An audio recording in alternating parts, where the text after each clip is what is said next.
The 1960s had no shortage of music that made people uncomfortable. Songs that got banned, pulled from radio, protested outside concert halls, and debated in living rooms across the country. Some of them were making genuine political statements. Some were pushing at social boundaries that hadn't been pushed before, and some simply went further than anyone expected. These are 12 controversial songs from the 60s that went way too far. Number 12. Louie Louie by the Kingsmen. In 1963, a garage band from Portland, Oregon, recorded a version of a song that had been written by Richard Berry in 1955 and had been kicking around the West Coast for years without doing much. The Kingsmen's recording of Louie Louie, cost $50 to make, was released on a small local label, and within a year had become the subject of a full investigation by the Federal Bureau of Investigation. The recording was so sonically raw, the vocals buried under distortion, the mix muddy enough to make the words nearly unintelligible, that listeners convinced themselves the lyrics were obscene. Letters poured into radio stations.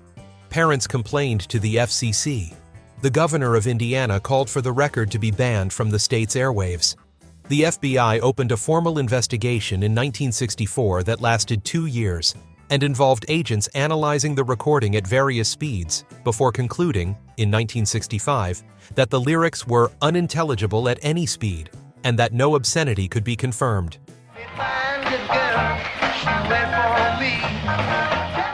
The actual lyrics, written by Richard Berry, told the story of a Jamaican sailor missing his girl.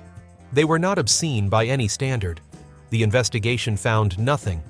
The record had gone to number 2 on the Billboard Hot 100 by then, and was well on its way to becoming one of the most covered songs in rock history. The Kingsmen's version has been recorded by hundreds of artists since. The FBI's file on it runs to 119 pages. Number 11. Eve of Destruction by Barry McGuire. Tell me over and over and over. Barry McGuire had been a member of the New Christy Minstrels before going solo, and in the summer of 1965, he recorded a song written by 19-year-old P.F. Sloan that cataloged the anxieties of a world that felt like it was coming apart. It reached number 1 on the Billboard Hot 100 in September 1965, and was immediately banned by a number of radio stations across the country.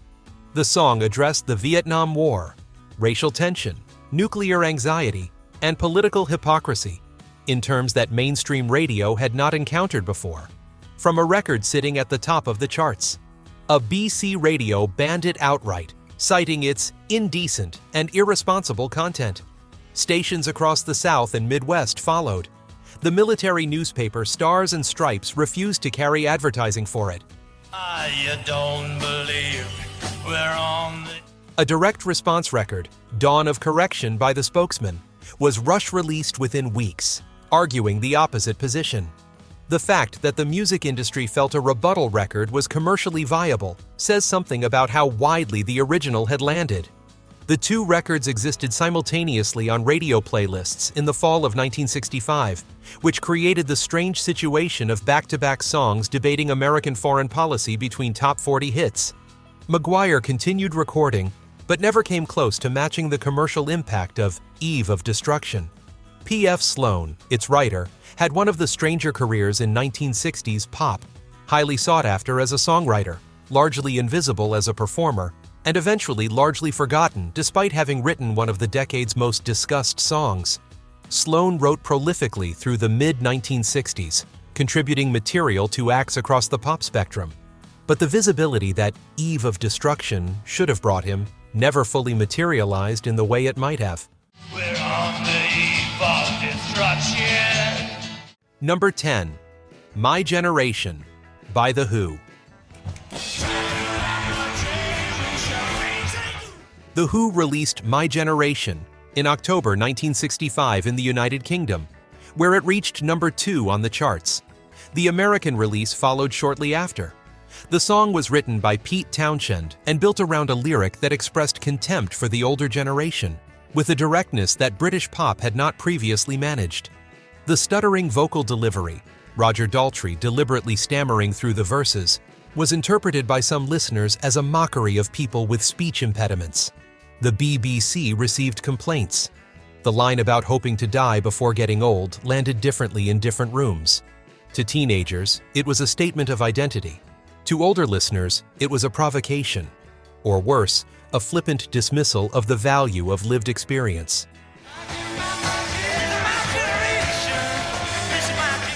The Who performed the song on British television multiple times, and the performances had a barely contained aggression that matched the lyrics' energy. The band's habit of destroying their instruments at the end of shows, which became part of their identity through 1965 and 1966, amplified the sense that this was a group making a specific statement about the culture around them rather than simply playing pop music. Pete Townshend has spoken in interviews about writing the song in a specific mood of frustration and alienation, and that origin is audible in every version they ever performed. My Generation has been cited as a foundational document of the generational conflict that defined the rest of the decade. It has been covered dozens of times and referenced in films, television programs, and essays about youth culture across 5 subsequent decades. The line that caused the most offense in 1965 has become, with time, simply a famous line, which may be the most complete measure of how thoroughly the generation that sang it eventually got old. Number 9. Let's Spend the Night Together by the Rolling Stones. The Rolling Stones appeared on The Ed Sullivan Show on January 15, 1967, and the producers gave them the same instruction the Doors would receive later that year: change the lyric before you go on. The offending phrase in Let's Spend the Night Together was the title itself. CBS and Sullivan's team insisted the line be changed to Let's Spend Some Time Together for the broadcast. Mick Jagger complied, technically. He sang the amended lyric while rolling his eyes visibly at the camera each time the changed phrase came around. A piece of live television pantomime that communicated his feelings about the arrangement more clearly than the original words would have. The audience at home understood exactly what was happening. The song had been released in January 1967 as a double A-side single alongside Ruby Tuesday. Radio stations across the United States refused to play Let's Spend the Night Together, treating it as too sexually suggestive for broadcast, while Ruby Tuesday, the gentler of the two, received the airplay and reached number 1. The contrast between the two songs' commercial fates based on their perceived propriety was a precise illustration of how radio gatekeeping worked in 1967. The January 1967 appearance became one of the more memorable moments of that era's ongoing negotiation between rock music and the television institutions that wanted to broadcast it on their own terms. Sullivan made clear they would not be invited back, though the ban eventually lifted. The Stones returned to the show in 1969. Number 8. I Want to Hold Your Hand by the Beatles.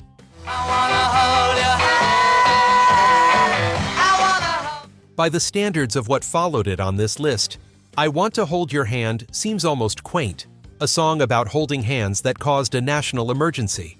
But in February 1964, when the Beatles appeared on The Ed Sullivan Show and performed it in front of 73 million American viewers, the reaction from a specific portion of that audience was not remotely calm.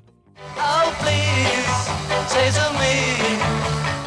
The song had been released in the United States in December 1963 and reached number 1 on the Billboard Hot 100 in February 1964, where it stayed for 7 weeks.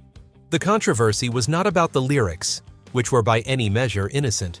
It was about what the Beatles represented to the adults watching: the hair, the screaming audiences, the sense that something was happening culturally that the previous generation had not been consulted about and did not endorse. Church groups condemned the Beatles' influence on young people. Schools banned Beatles haircuts. Parents wrote letters to newspapers. Psychiatrists appeared on television to discuss what the hysteria of Beatlemania said about the psychological state of American teenagers. The New York Times ran editorials. None of it slowed anything down. The Beatles were the biggest thing in American music by March 1964, and the adults who had objected simply had to watch it happen. Number 7. Society's Child by Janis Ian. She says I can't see you anymore. Janis Ian wrote Society's Child when she was 14 years old in 1965 and recorded it for a release that most labels refused to put out. The song described an interracial romance between a white girl and a black boy, and the social pressure that forces the girl to end the relationship. Atlantic Records rejected it. MGM rejected it. It was finally released by Verve Folkways in 1967, when Ian was 15, and the response was immediate and polarizing. Radio stations in the South refused to play it. Some stations in the North did the same. Death threats were sent to stations that added it to their playlists, and at least one was bombed. Ian's live performances were sometimes picketed. The record reached number 14 on the Billboard Hot 100 in the summer of 1967, meaning it found a substantial audience despite, or because of, the controversy. Creatures of equality.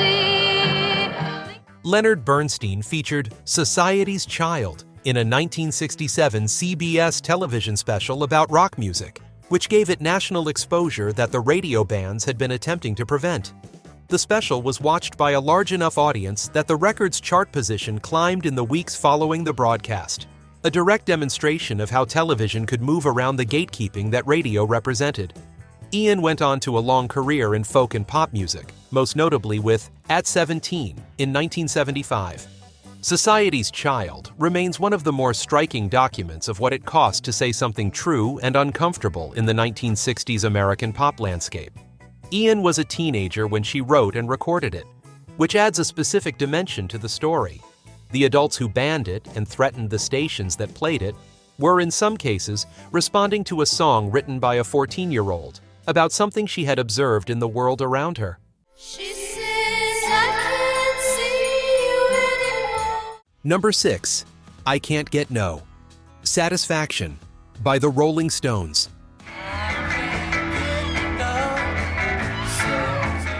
The Rolling Stones released I Can't Get No Satisfaction in June 1965 in the United States, where it reached number 1 on the Billboard Hot 100 and stayed there for 4 weeks. It was the record that turned the Stones from a successful British invasion act into something the American establishment found genuinely threatening. The BBC banned it in the United Kingdom, citing sexual suggestiveness. American radio stations in more conservative markets refused to add it.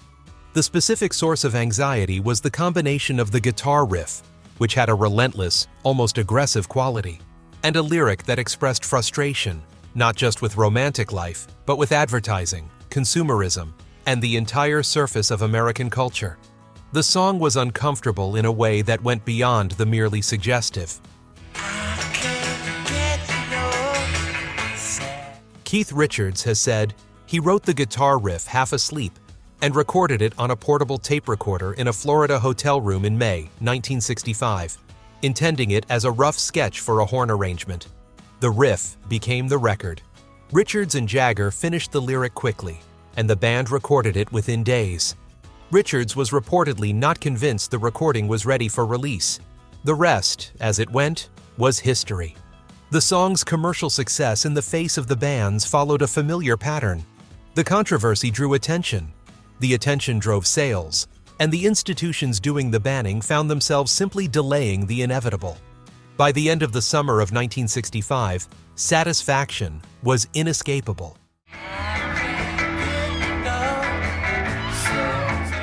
Number 5. Subterranean Homesick Blues by Bob Dylan. Johnny's in a basement mixing up the medicine. I'm on a pavement. Bob Dylan released Subterranean Homesick Blues in March 1965 as the lead single from his album Bringing It All Back Home. It was his first single to chart in the United States, reaching number 39 on the Billboard Hot 100, and it arrived at radio stations like something that had been fired from a different direction entirely. The song was dense, fast, and elusive, a rapid-fire sequence of images touching on drug use, law enforcement, conformity, and the general untrustworthiness of authority. Radio programmers in several markets refused to add it, citing references to narcotics. The BBC added it to their list of restricted records. Some stations that did play it received listener complaints about content they found subversive or incomprehensible, which in some cases amounted to the same objection.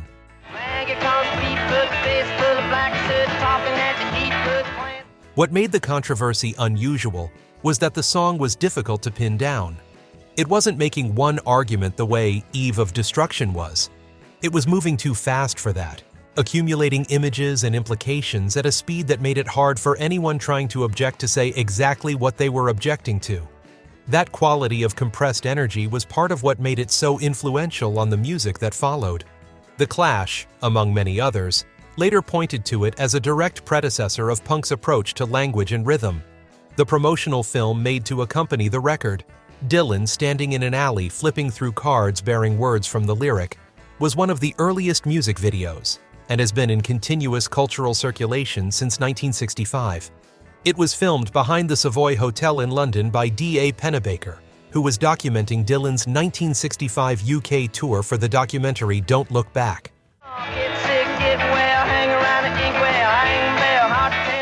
Number 4. Light My Fire by The Doors. The Doors released Light My Fire as a single in the spring of 1967.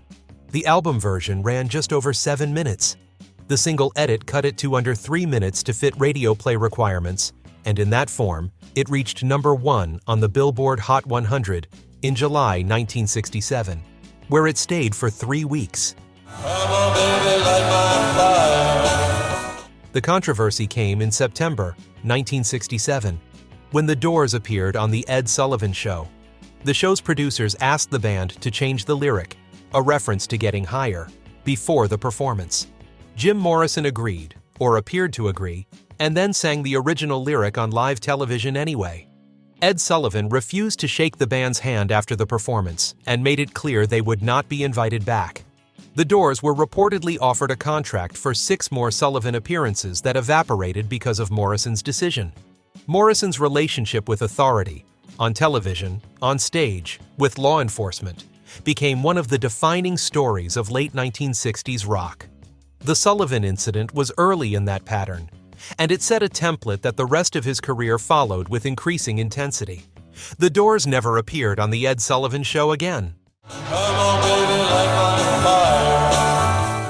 Number 3. A Day in the Life by The Beatles.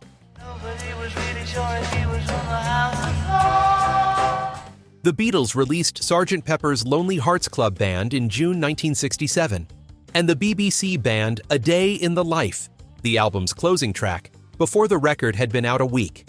The stated reason was that the song contained a reference to drug use. I saw a film today, oh boy. The BBC's decision applied to broadcast play, not to the sale or distribution of the album, which meant it had no effect on the record's commercial performance. Sgt. Pepper reached number 1 on both sides of the Atlantic and stayed on the charts for months. The ban was discussed in newspapers and on radio programs with considerable energy. The BBC's reasoning was challenged publicly by musicians, critics, and listeners who felt the corporation was overreaching. A Day in the Life was co-written by John Lennon and Paul McCartney and recorded over several sessions in early 1967. The orchestral passages were recorded live in the studio with 40 musicians hired for the purpose. The track's construction, the way it moves between 2 separate song fragments, the building orchestral crescendo, the final piano chord that sustains for 45 seconds, was unlike anything that had appeared on a pop record before it. The BBC ban gave it a notoriety that may have driven more listening than it prevented.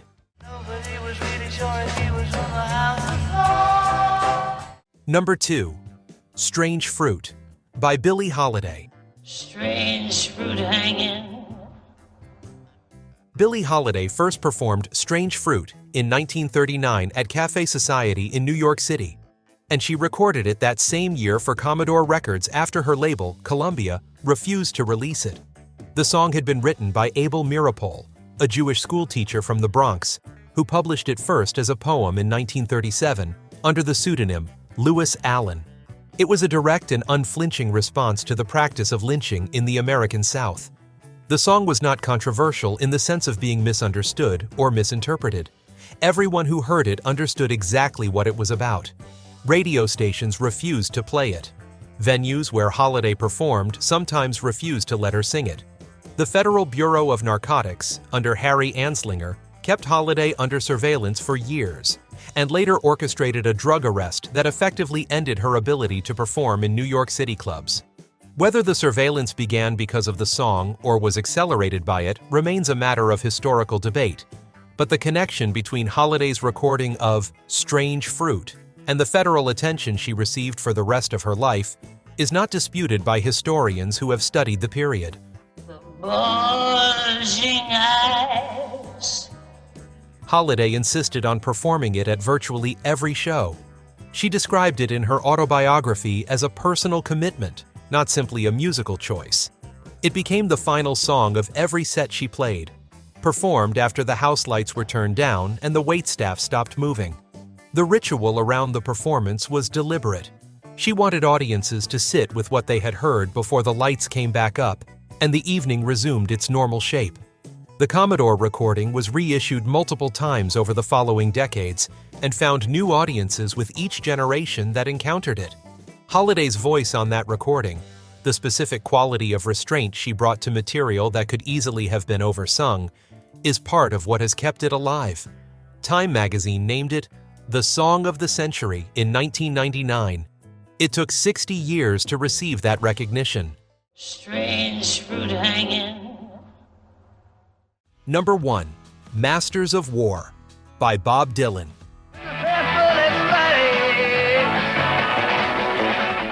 Bob Dylan recorded Masters of War for his second album, The Freewheelin' Bob Dylan, released in May 1963. He was 21 years old.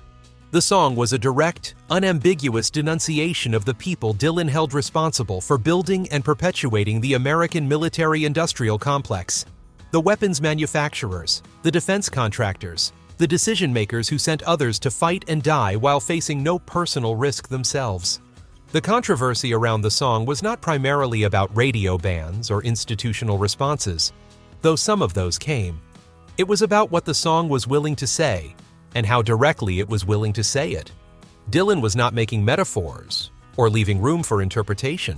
He named his targets by category and expressed toward them a contempt that went beyond protest into something more personal and more absolute. The closing section of the song, in which the narrator imagines watching his subject die and still not finding it enough, unsettled listeners who were comfortable with protest music as a genre, but unprepared for the emotional register Dylan was working in.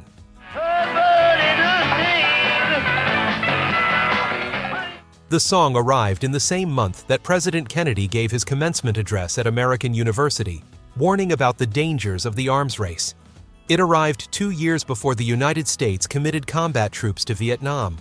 It arrived at a moment when the machinery it described was fully operational and largely unexamined in popular culture. Columbia Records released it without objection. The response from the targets of the song? Silence. Dylan went on to record The Times They Are A-Changin' and Blowin' in the Wind within the same 2-year period, building a body of work that no other artist of the decade came close to matching for political and moral directness. The albums he made between 1962 and 1965 alone would have secured his place in the history of American music. Masters of War was one of the earliest pieces of evidence that something genuinely different was happening. He was 21 years old when he wrote it.